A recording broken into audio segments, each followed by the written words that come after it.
Dear students, मेरा नाम है देवेंद्र कौर और आप सभी का स्वागत है मेरे इस छोटे से यूट्यूब चैनल पर जिसका नाम है साइंस सीखो। और इसमें जो है हम साइंस का 10th क्लास का चैप्टर कंटिन्यू करें, केमिकल रिएक्शंस एंड इक्वेशंस। गर्मी की छुट्टियां आ गई हैं तो बेटर है अभी, हाँ नो डाउट छुट्टियां मनाओ, पर अभी साथ साथ में थोड़ा थोड़ा करके जो बेसिक कॉन्सेप्ट आपका पीछे छूट गया है उसको कवर करते रहो, क्योंकि अगर नहीं करोगे फिर हाफ ईयरली में, फाइनल में तो दिक्कत आएगी, है ना। इसका सोल्यूशन बस यही है कि आपको प्रैक्टिस करनी ही करनी पड़ेगी। कोई आपसे कितना मर्जी बड़ा बड़ा सारा दावा कर दे कि हाँ जी ये क्वेश्चन रट जाओ जी, यही आएंगे एग्जाम में, ही आएगा, ऐसा कुछ नहीं है। वी नेवर नो सीबीएसई कैसा क्वेश्चन डाले, कैसा क्वेश्चन पेपर डाले, क्योंकि अभी जो है धीरे धीरे कॉम्पिटेंसी बेस्ड क्वेश्चन ज्यादा इंट्रोड्यूस हो रहे हैं सीबीएसई में। तो कॉम्पिटेंसी बेस्ड अगर क्लियर करनी है तो बेसिक क्लियर होना बहुत जरूरी है। तो अभी हमारे पास आज का टॉपिक है टाइप्स ऑफ रिएक्शंस। कोशिश करेंगे इस क्लास में 3 से 4 टाइप्स को कवर कर ही ले। वैसे हमारे पास बहुत सारे टाइप्स ऑफ रिएक्शंस होती है। सबसे पहले होती है कॉम्बिनेशन रिएक्शन। कॉम्बिनेशन रिएक्शन, फिर हम पढ़ेंगे डिकम्पोजिशन। डिकम्पोजिशन रिएक्शन, इसी में हमें आगे जाके मिलेगी displacement reaction. Displacement reaction, then comes double displacement reaction. Double displacement reaction, right. फिर आएगी हमारे पास, जब हमने डबल डिस्प्लेसमेंट रिएक्शन पढ़ लिया ना, हमारे पास सीबीएसई में या कह दो एनसीईआरटी में एक पर्टिकुलर अलग तरह से रिएक्शन नहीं है, प्रेसिपिटेशन रिएक्शन, लेकिन कलर ऑफ प्रेसिपिटेट के ऊपर क्वेश्चन पूछा गया है बहुत बार। तो हम अगले टाइप ऑफ रिएक्शन पढ़ेंगे प्रेसिपिटेशन रिएक्शन। प्रेसिपिटेशन रिएक्शन, अगर मैं ओवरऑल बात करूं तो मेरे पास रिडक्शन ऑक्सीडेशन रिएक्शन भी जो है टाइप्स ऑफ रिएक्शंस में काउंट होती है। रिडक्शन ऑक्सीडेशन, जिसको हम कंबाइंड फॉर्म में दोनों को कंबाइन करके कहते हैं रेडॉक्स रिएक्शन। देन हमारे पास आता है लास्ट, जो कि इस चैप्टर का हिस्सा नहीं है, second chapter acids bases and salts में हम पढ़ेंगे, लेकिन फिर भी मेरी कोशिश होगी थोड़ी बहुत इंट्रो दे दूं। सारी टोटल टाइप्स ऑफ रिएक्शन हमारे पास साथ है, और साथ में हमारे पास आती है न्यूट्रलाइजेशन रिएक्शन। ये टोटल साथ हमारे पास इनऑर्गेनिक केमिस्ट्री की टाइप्स ऑफ रिएक्शंस है, जो कि क्लास 10 के लिए बहुत इंपॉर्टेंट है। इन सभी में से कोई ना कोई क्वेश्चन आने के हाई चांसेस होते हैं। तो अभी आप कहोगे मैम इतनी टाइप्स ऑफ रिएक्शंस कैसे करें? अगर आप इसको ध्यान से पढ़े, मुझे समझे, जो मैं बता रही हूँ उस चीज को अच्छे से समझे, तो इतना मुश्किल बिल्कुल नहीं है। आपको अटेंटिव होके वीडियो देखनी है, और हाँ साथ साथ में जो है रिएक्शंस को सॉल्व करके देखना है, या रिएक्शंस को बार बार लिख के देखना है ताकि वो याद हो जाए। क्लियर? तो सबसे पहले हम पढ़ रहे हैं कॉम्बिनेशन रिएक्शन। कॉम्बिनेशन रिएक्शन, हमारे पास फर्स्ट टाइप ऑफ रिएक्शन है कॉम्बिनेशन रिएक्शन। इसके अंदर जो है हम बहुत आसान तरीके से इसको पढ़ेंगे कि हमारे पास वो रिएक्शंस होती है जिसमें दो या दो से ज्यादा प्रोडक्ट्स जो है, सॉरी दो या दो से ज्यादा रिएक्टर्स जो हैं केमिकली रिएक्ट करेंगे और हमें एक सिंगल प्रोडक्ट देंगे। ठीक है, दोज केमिकल रिएक्शंस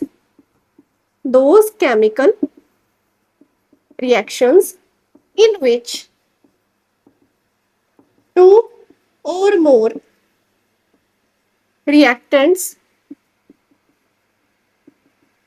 react या chemically react to give a single product, एक सिंगल ही प्रोडक्ट हमें जो इनसे मिलता है। तो ऐसे रिएक्शंस को हम क्या कहते हैं? ऐसे रिएक्शंस को हम क्या कहते हैं? कॉम्बिनेशन रिएक्शंस कहते हैं। ठीक है, ऐसे रिएक्शंस कैसी हैं हमारे पास? कॉम्बिनेशन रिएक्शंस है। मैंने आपको यहाँ पे दिखाने की कोशिश की है कि यहाँ पे दो या दो से ज्यादा जो रिएक्टेंट्स है और उन्होंने मिलके जो है प्रोडक्ट बनाया। अब जरूरी नहीं कि ऐसे ही बन जाएगा प्रोडक्ट, नहीं। अगर मैं लूं मेरे पास कोल है, कोयला है, ठीक है, तो कोयले के अंदर कार्बन होता है, राइट। उसको मैंने in the presence of oxygen रख दिया, तो क्या वो ऐसे कार्बन मोनोऑक्साइड बना देगा? बताइए। कोयला है, सॉलिड फॉर्म में है, ऑक्सीजन है, वो गैसेस फॉर्म में है। तो अगर मैंने दोनों को, कोयले को in the presence of oxygen रख दिया, तो क्या वो अपने आप बन जाएगी कार्बन मोनोऑक्साइड? नहीं बनेगी। इसको हमें जो है हीट करना पड़ेगा या बर्न करना पड़ेगा, तो ये कार्बन मोनोऑक्साइड हमारे पास गैस प्रोड्यूस हो जाएगी। ठीक है, तो अब ये जो कार्बन मोनोऑक्साइड गैस है, इसको अगर कार्बन मोनोऑक्साइड गैस है, अगर हम इसको in the presence of oxygen रख दें, धीरे धीरे ये ऑक्सीजन के साथ केमिकल रिएक्ट होना शुरू कर देगी अपने आप, और हमें मिलेगा कार्बन डाइऑक्साइड गैस।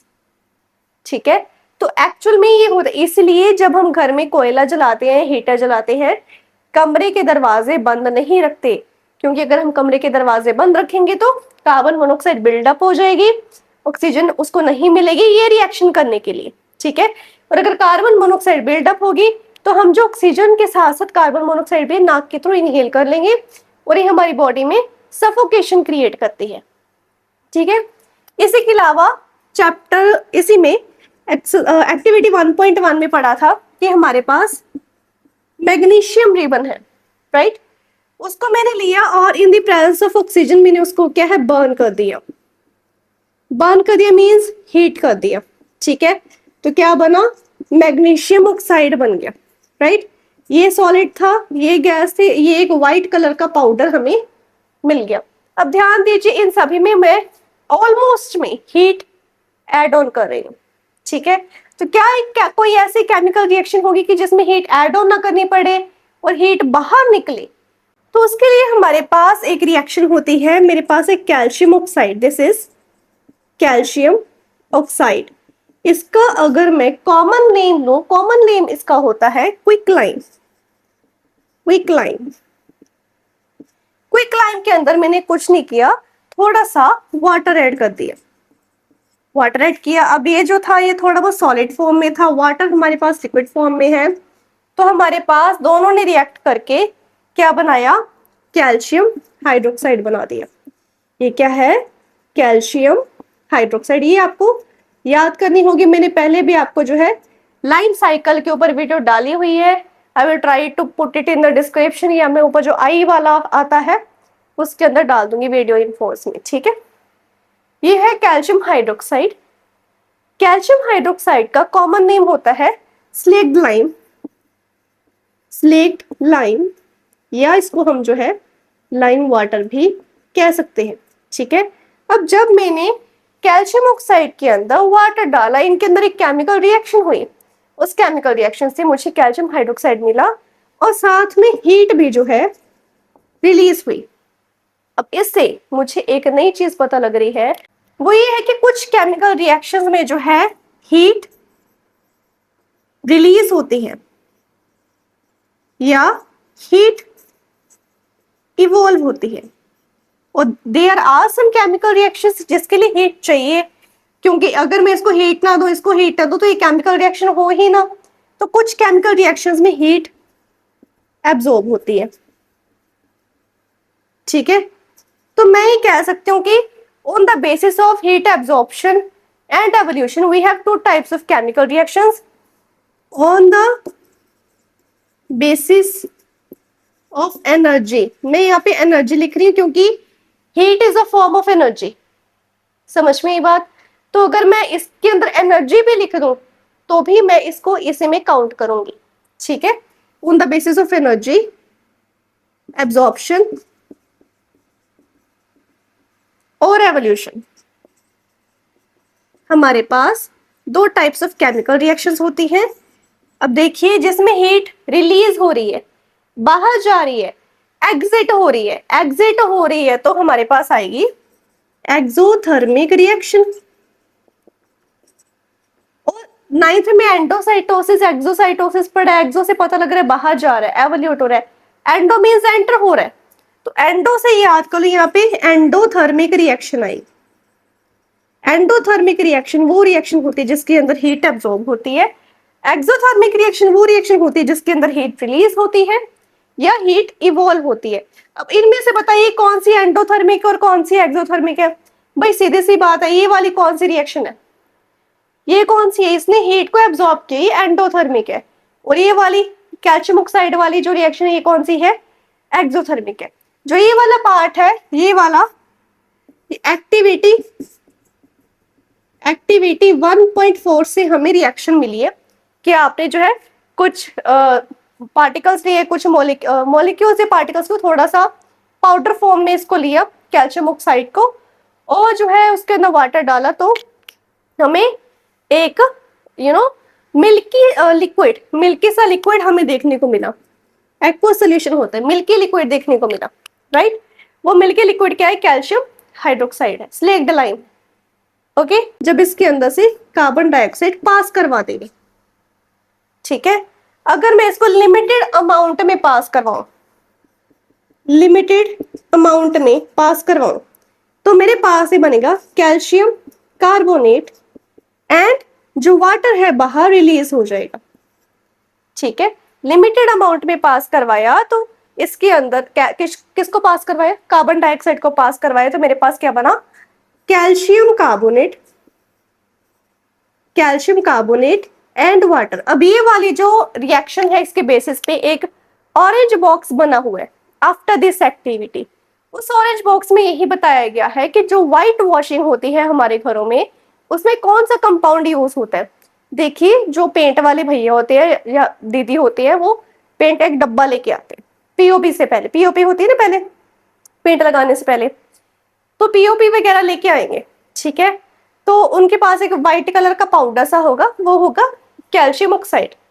वो उसको निकालेंगे, या उसी के अंदर अगर आधा ही भरा है तो उसके अंदर पानी डाल देंगे, तो हमारे पास इस तरह से ये सोल्यूशन बन गया। कौन सा? कैल्शियम हाइड्रोक्साइड का, जिसको हम लाइम वाटर या स्लेक्ड लाइम बोलते हैं। और जब ऐसा हुआ था, उसमें से थोड़े बहुत अमाउंट में हीट निकली थी। क्लियर? उस सोल्यूशन को लिया, कैल्शियम हाइड्रोक्साइड को लिया और दीवार पे ऐसे ऐसे पोत दिया। कैल्शियम हाइड्रोक्साइड को जब मैंने दीवार पे पोता, तो आसपास कौन सी गैस है? ऑक्सीजन के साथ साथ कार्बन डाइऑक्साइड गैस भी है। वो अपने आप इसके साथ रिएक्ट होगी और कैल्शियम कार्बोनेट बना देगी, जो कि एक सॉलिड फॉर्म है। It is insoluble in water. ये जो है पानी के अंदर घुलता नहीं है। तो फिर पानी कहाँ गया? पानी जो है मॉलिक्यूलर फॉर्म में, मॉलिक्यूल्स की फॉर्म में बाहर इवेपोरेट हो गया, क्योंकि इसमें इतना पानी नहीं रिलीज होगा कि दीवार ही गीली हो जाए। लेकिन हाँ, इसको सूखने के लिए 2 से 3 दिन चाहिए होते हैं। अगर पूरी भरी गर्मी में करूँ तो बात अलग है, ठीक है। तो इसको सूखने के लिए इसलिए टाइम चाहिए होता है क्योंकि इसने कॉन्टिन्यूसली वाटर को रिलीज करना होता है, और वो वाटर जो है इवेपोरेट होना जरूरी होता है। क्लियर हुई बात? लेकिन अगर कार्बन डाइऑक्साइड अगर एक्सेस अमाउंट में रिलीज कर दूं, तो अगर कार्बन डाइऑक्साइड एक्सेस अमाउंट में रिलीज होगी तो क्या होगा? कैल्शियम हाइड्रोक्साइड लिया, इसके अंदर एक्सेस अमाउंट में, बहुत ज्यादा अमाउंट में कार्बन डाइऑक्साइड अब पास हो गई है। ये ना ऐसे नहीं होता, यूजुअली कोई ना कोई अपरेटस होता है। मान लीजिए कोई इस तरह से फ्लास्क समथिंग है, ठीक है। उस फ्लास्क के अंदर ना कोई केमिकल रिएक्शन चल रही है, कुछ ना कुछ केमिकल रिएक्शन चल रही है, ठीक है। और इसको फ्लास्क को अच्छे से क्या है, कवर किया टाइटली। वो जो है वो हो चुकी है, कह सकते हैं वैक्यूम करने की कोशिश की गई कि इसमें से गैस बाहर ना निकले इजीली। टाइटली एयर टाइट है, ठीक है। तो इसमें से एक ट्यूब है जो बाहर जा रही है। वो ट्यूब जो है आगे जाके इसी तरह से एक किसी बीकर में जा रही है, जिसके अंदर हमारे पास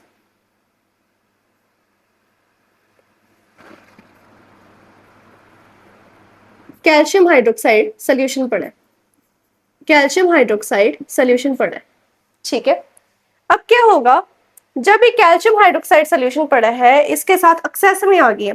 पहले तो कैल्शियम कार्बोनेट बनने लग गया, जैसे सिंपल बन रहा था, ठीक है, वाटर भी बन रहा था। अब धीरे धीरे क्या होगा? वो कैल्शियम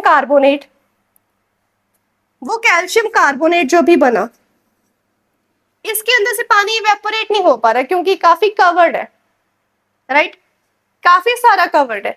इसके अंदर एक वाटर बाहर नहीं निकला, इसके अंदर रह गया। ऊपर से कार्बन डाइऑक्साइड यहाँ से कार्बन डाइऑक्साइड आई जा रही है, यहाँ से आई, इसके अंदर कार्बन डाइऑक्साइड एंटर किए जा रही है, यानी कि एक्सेस हो गई। ज्यादा कार्बन डाइऑक्साइड हो गई तो अब जो है हमारे पास कैल्शियम हाइड्रोजन कार्बोनेट बनेगा।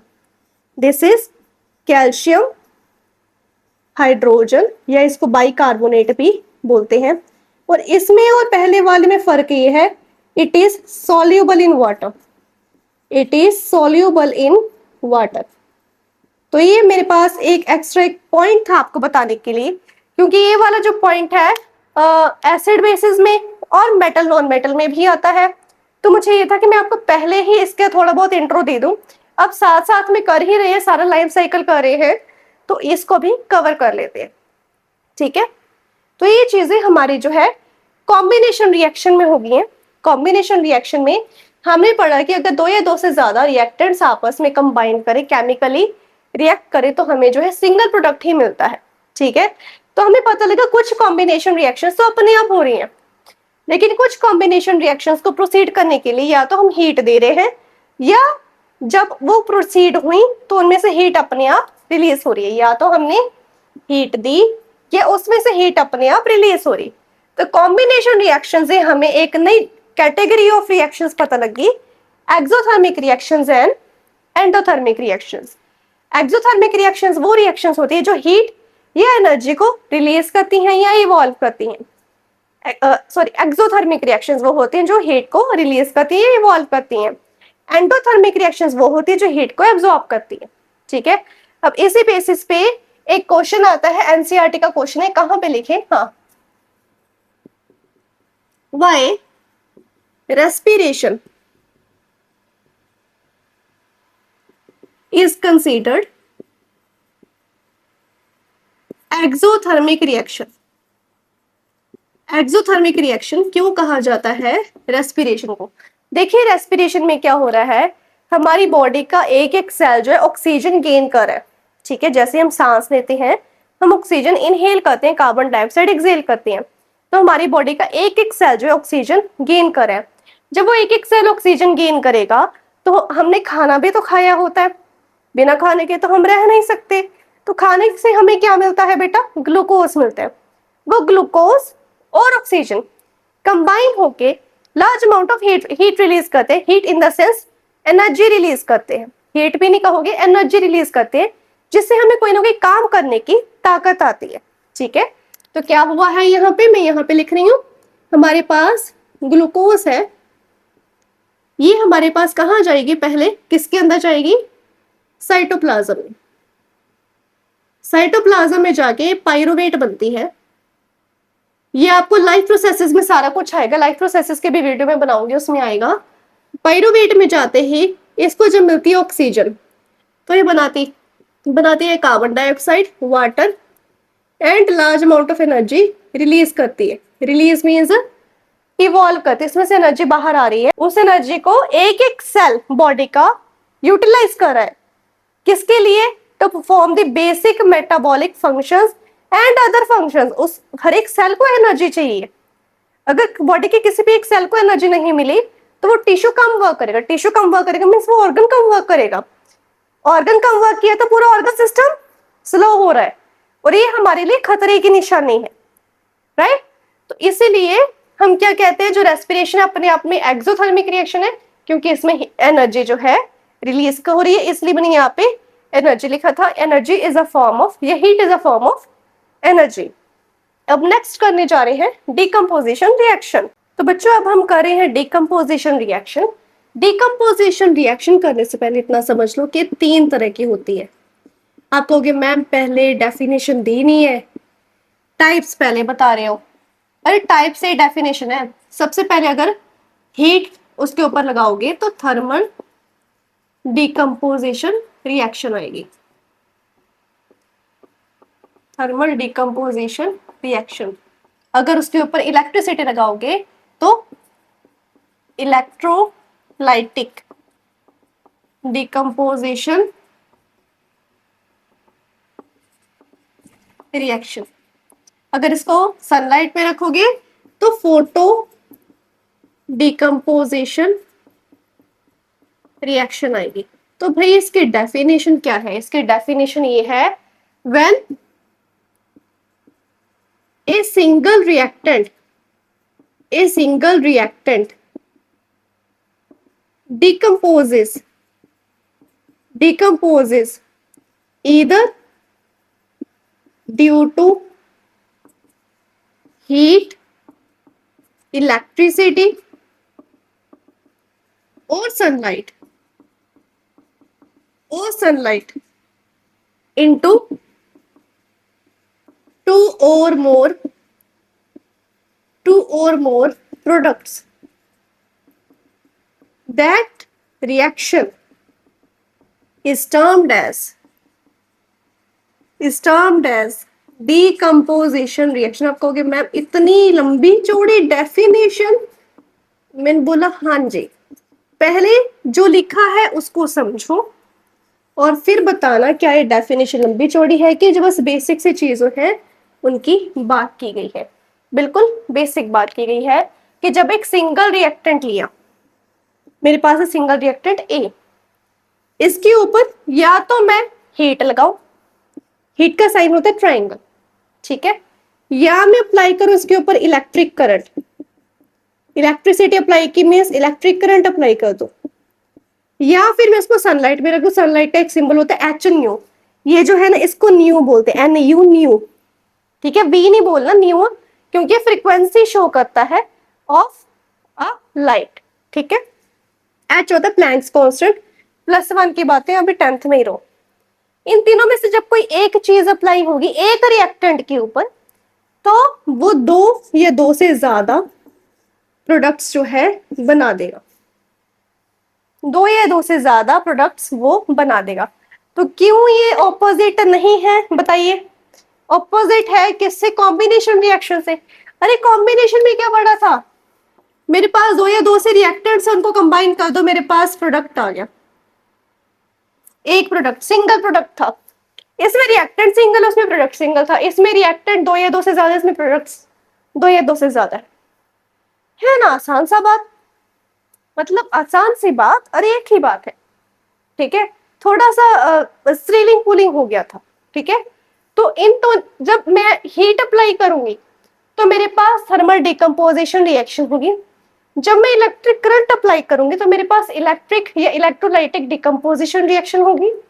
जब मैं सनलाइट अप्लाई करूंगी तो मेरे पास फोटो डिकम्पोजिशन रिएक्शन होगी। क्लियर? तो पहले थर्मल डिकम्पोजिशन रिएक्शन करते हैं।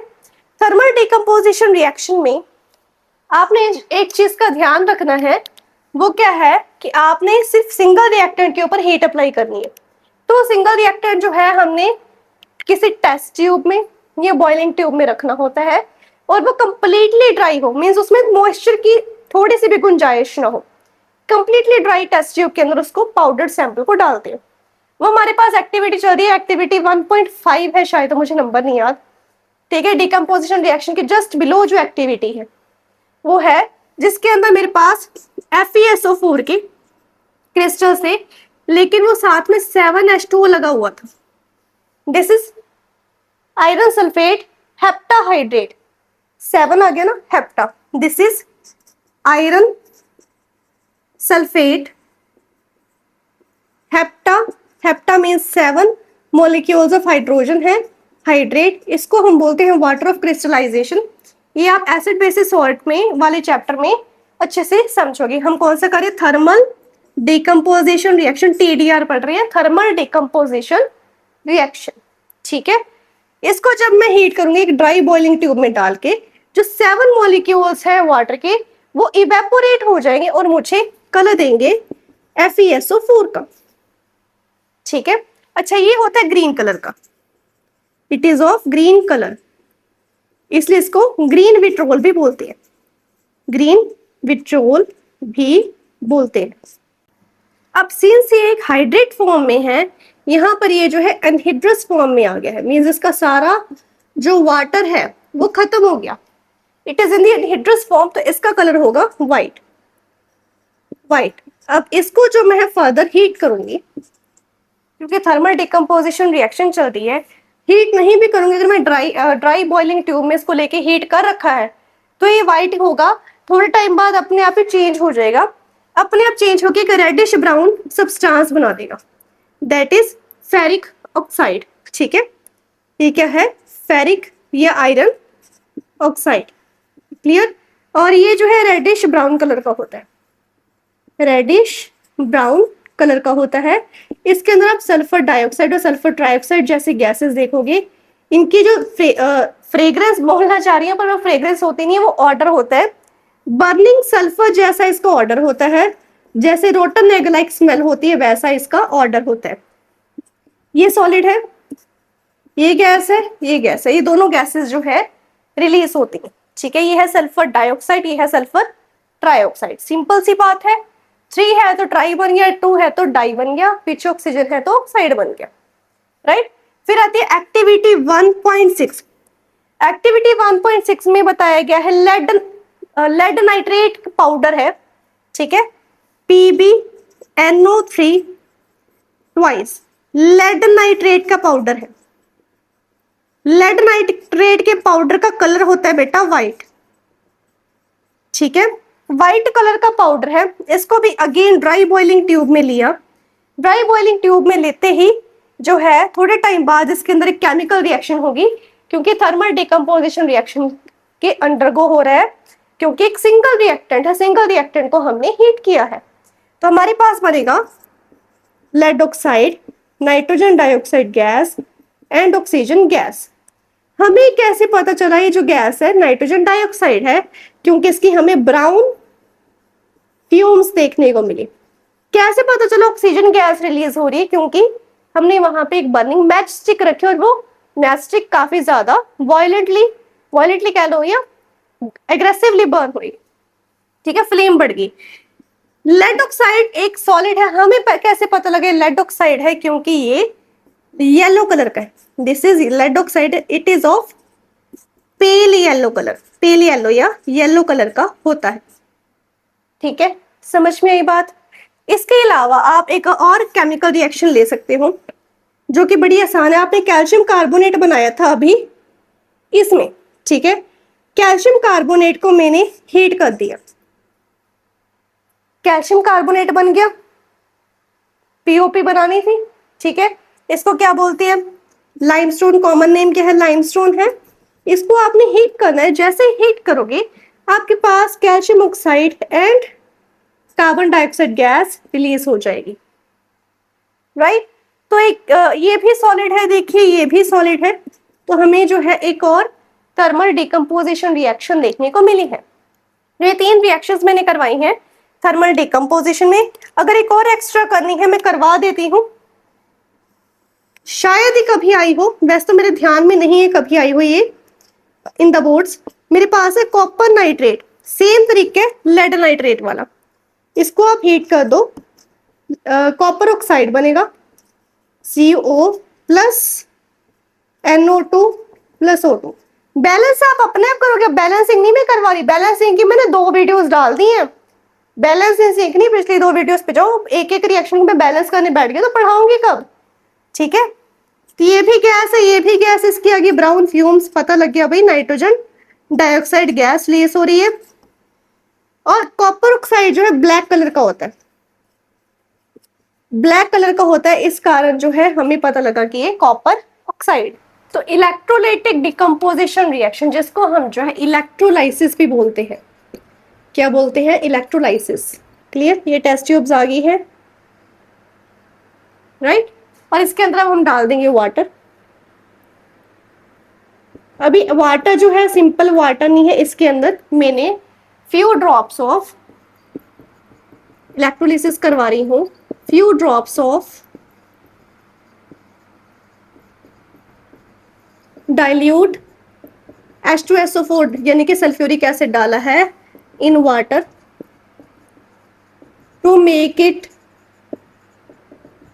कंडक्टिंग। इसको कंडक्टिंग बनाने के लिए मैंने ये चीज की है, ठीक है।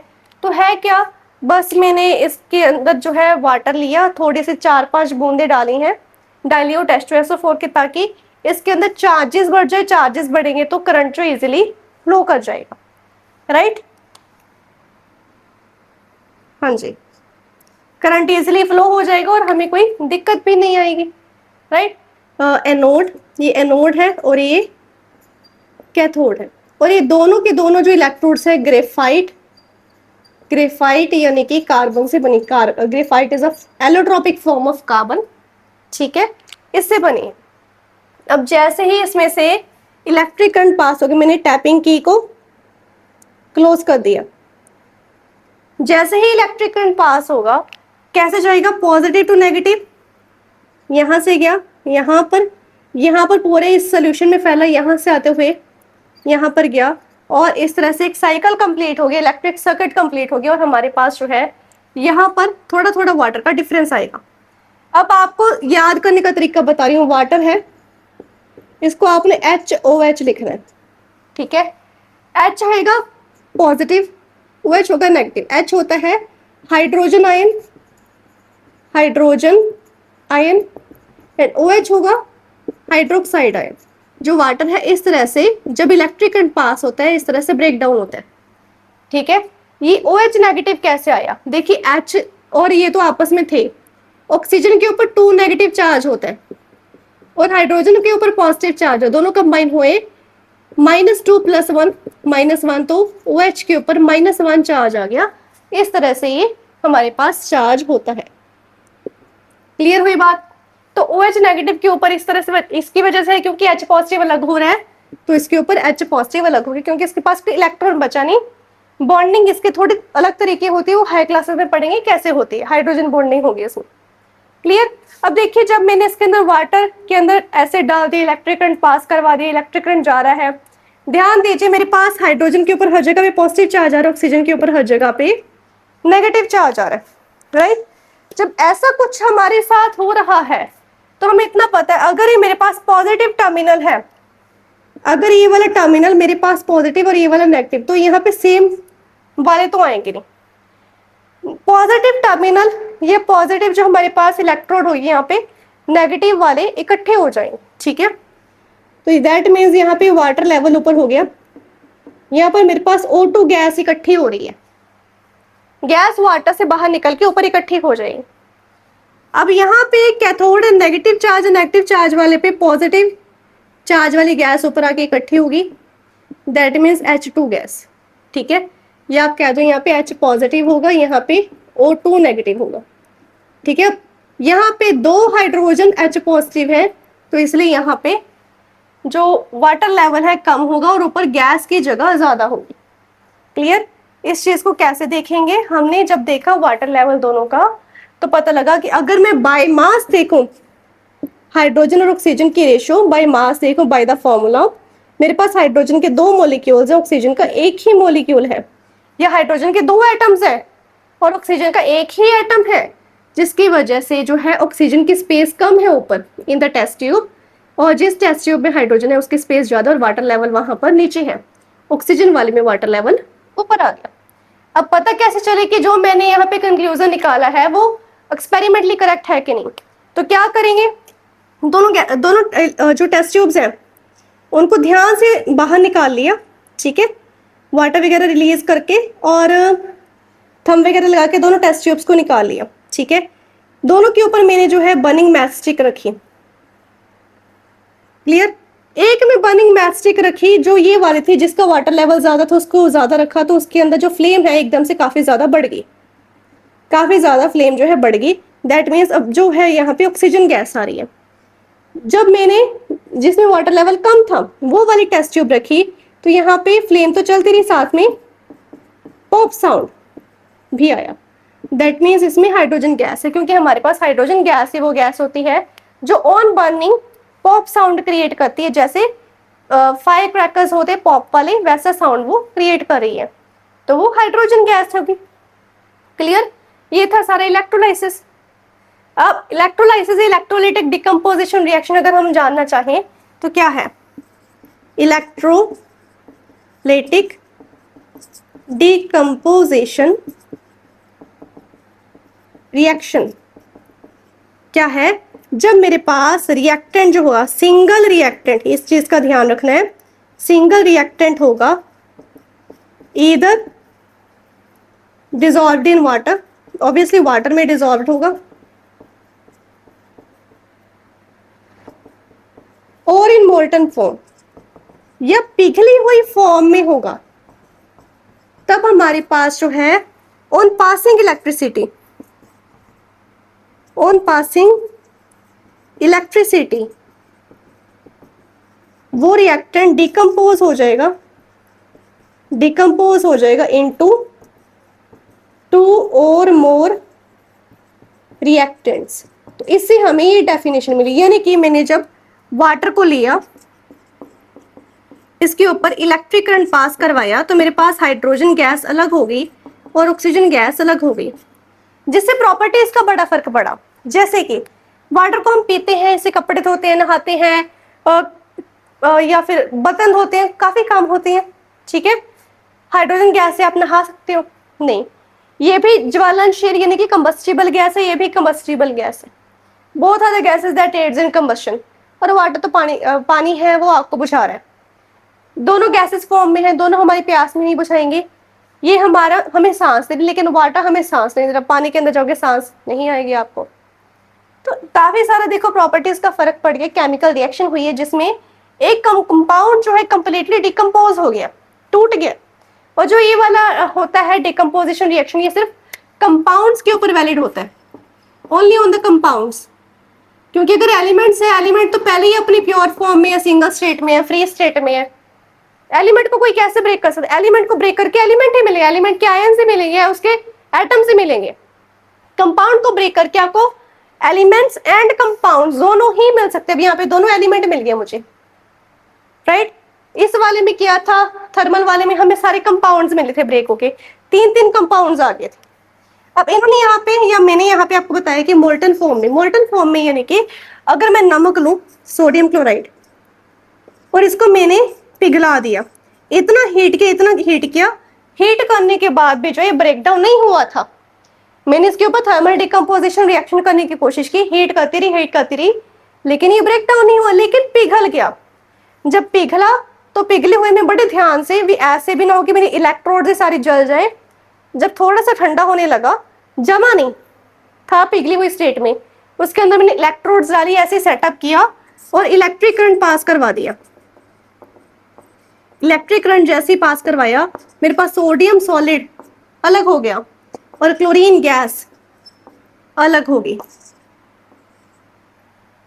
देखिए, सोडियम क्लोराइड जो कि एक नमक है, हम खाते हैं। सोडियम इतनी ज्यादा रिएक्टिव मेटल है, इसके ऊपर पानी डालोगे ये एग्रेसिवली रिएक्ट करेगी, ठीक है, एकदम से सोडियम हाइड्रोक्साइड बना देगी, एक्सोथर्मिक रिएक्शन करेगी। क्लोरीन है, ये एज अ डिसइंफेक्टेंट यूज होती है, हम इसको इनहेल नहीं कर सकते हैं।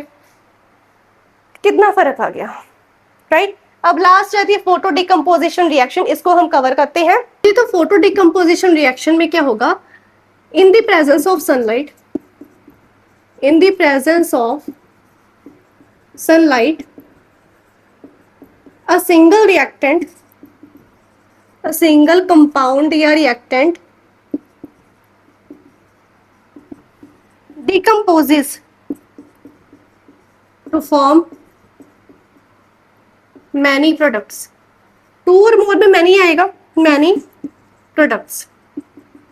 तो मेरे पास सिंगल रिएक्टेंट है, silver chloride, silver bromide, H2O2, और कौन सी कोई रिएक्शन मिल रही है आपको? नहीं, ये 1.8 एक्टिविटी में है शायद, आई गेस।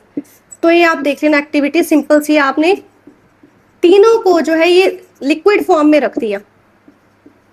लिक्विड फॉर्म में कैसे भी करके इसको जो है, यूजुअली लिक्विड फॉर्म में ही होते हैं, ठीक है, सनलाइट में रख दिया, ठीक है। सनलाइट में रखा, आपको प्योर सिल्वर मिलेगा यहाँ पे, और ब्रोमीन जो है अलग निकल जाएगा। यहाँ पे भी प्योर सिल्वर मिला,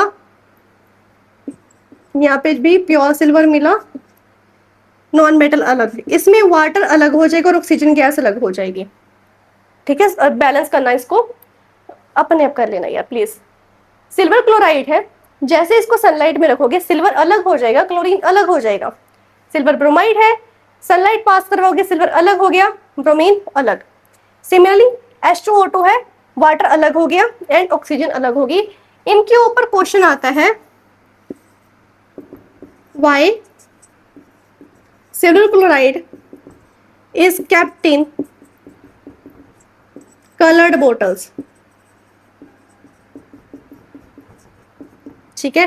यहाँ पे सिल्वर ब्रोमाइड भी हो सकता है, यहाँ पे H2O2 भी हो सकता है, कोई भी हो सकता है। तीनों में से कोई एक कंपाउंड डाल देंगे, कह देंगे इसको कलर्ड बॉटल्स में क्यों रखते हैं। कलर्ड बॉटल में सनलाइट डायरेक्टली इसके ऊपर नहीं पड़ रही है।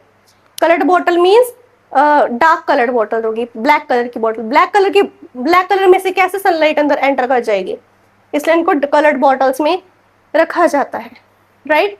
आज काफी पढ़ा दिया है, काफी लंबा लेक्चर चला गया है, पर इसका ना एक और तरीके से क्वेश्चन आता है मोल्ड करके, कि एक स्टूडेंट है, उसने एक कंपाउंड को धूप में रखा, ठीक है। जब धूप में रखा तो उसको प्योर फॉर्म में एक मेटल मिली जो कि काफी एक्सपेंसिव होती है, और एक नॉन मेटल थी जो कि लिक्विड या गैसेस फॉर्म में बाहर निकल गई। तो वो कौन सा कंपाउंड होगा, या कोई कंपाउंड है जैसे इसको सनलाइट में रखा, एक आधे घंटे के लिए, 1 घंटे के लिए वो डिकम्पोज होके 2 अलग अलग या 3 अलग अलग कंपाउंड में कन्वर्ट हो गया।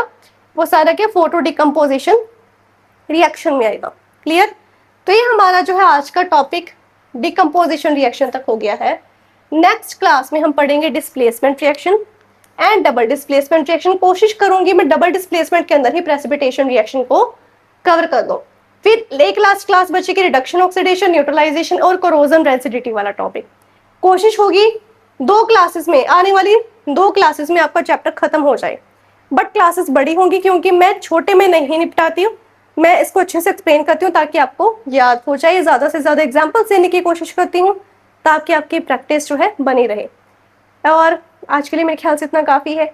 आप भी बोर हो गए होगे, अरे मैम बस करो, इतना क्यों पढ़ा रहे हो। ठीक है, तो आज के लिए बस। नेक्स्ट क्लास में मिलेंगे, नेक्स्ट टॉपिक करेंगे, नेक्स्ट टाइप्स ऑफ रिएक्शंस करेंगे। तब तक के लिए बाय बाय।